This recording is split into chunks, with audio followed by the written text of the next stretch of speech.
Dabhoi police station વિસ્તારમાં જમાદાર અલ્પેશભાઈ પેટ્રોલિંગમાં હતા તે દરમિયાન પીઆઈને મળેલ બાતમી આધારે તાલુકાના ધરમપુરી ગામના બસ સ્ટેશન પાસે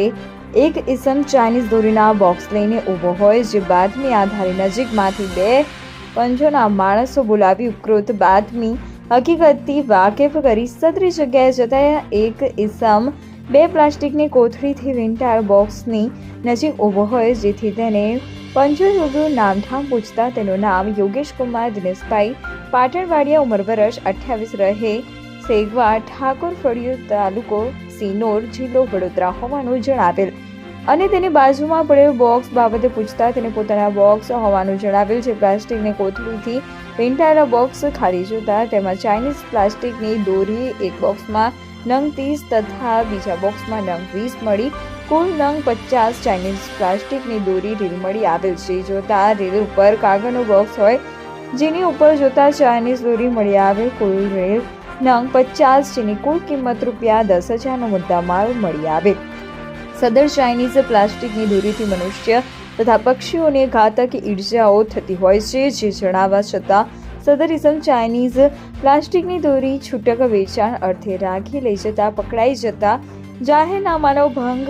કરતા મળી આવેલ, જેથી પકડાયેલ ઇસમ પાસે ચાઇનીઝ પ્લાસ્ટિકની દોરી રાખવા બદલ પાસ પરમિટ માંગતા તે પોતાની પાસે નહીં હોવાનું જણાવેલ, જેથી મળી આવેલ પ્રતિબંધિત ચાઇનીઝ પ્લાસ્ટિકની દોરીનો વિગતવાર પંચનામો કરી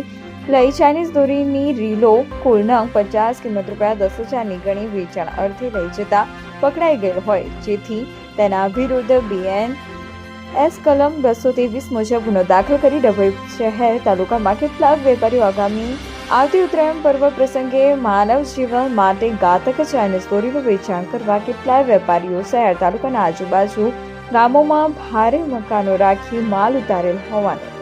રિપોર્ટ વિવેક જોશી. નિડર, નિષ્પક્ષ તેમજ પ્રજાપ્રિય ન્યૂઝ નેટવર્ક એટલે કે BN ન્યૂઝ ગુજરાતી.